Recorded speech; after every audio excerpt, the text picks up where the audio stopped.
نحمده ونصلي على رسوله الكريم اما بعد فاعوذ بالله من الشيطان الرجيم بسم الله الرحمن الرحيم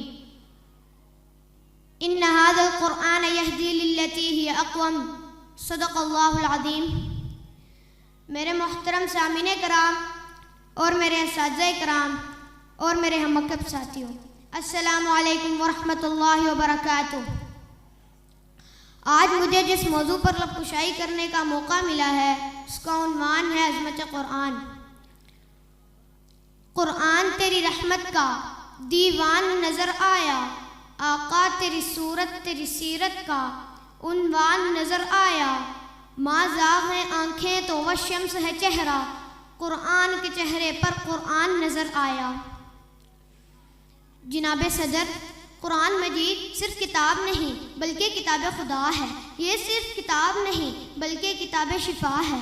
یہ صرف کتاب نہیں بلکہ کتاب رحمت، کتاب برکت، کتاب سعادت، کتاب سیرت، کتاب ثواب، بلکہ کتاب اختالات ہے۔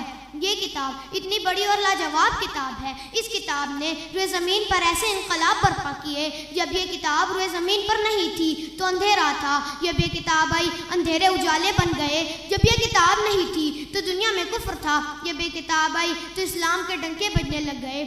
جب یہ کتاب نہیں تھی تو ظلمتیں تھی، جب یہ کتاب آئی ظلمتیں نور میں بدل گئیں۔ جب یہ کتاب نہیں تھی تو دنیا میں شرک تھا، جب یہ کتاب آئی تو اللہ کی توحید کے ڈنکے کعبے کی دہلیز پر بجنے لگ گئے۔ جب یہ کتاب نہیں تھی ابوبکر تب بھی تھا مگر ابوبکر ابن قحافہ تھا، جب یہ کتاب آئی ابوبکر صدیق اکبر بن گیا۔ جب یہ کتاب نہیں تھی علی تب بھی تھا لیکن علی ابن ابی طالب تھا، جب یہ کتاب آئی علی المرتضیٰ بن گیا۔ جب یہ کتاب نہیں تھی عمر تب بھی تھا لیکن عمر ابن خطاب تھا، جب یہ کتاب آئی عمر فاروق اعظم بن گیا۔ جب یہ کتاب نہیں تھی عثمان تب بھی تھا لیکن عثمان ابن عفان تھا، جب یہ کتاب آئی عثمان ذو النورین بن کر جامع القرآن بن گیا۔ جب یہ کتاب نہیں تھی معاویہ تب بھی تھا لیکن معاویہ ابن سفیان تھا، جب یہ کتاب آئی معاویہ کاتب قرآن بن گیا۔ جب یہ کتاب نہیں تھی بلال حبشہ کا عام غلام تھا لیکن بلال نے اس کتاب کو سینے سے لگایا تو اتنا اعلیٰ ورفہ ہوا کہ چلتا مدینے کی گلیوں میں ہے اور اس کا کھٹکا جنت میں سنائی دیتا ہے۔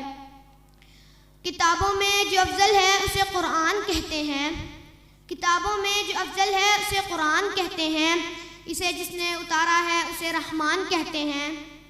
سجا لے جو اپنے سینے میں اس کے 30 پاروں کو، زمانے بھر میں اس کو حافظ قرآن کہتے ہیں۔ وما علینا الا البلاغ۔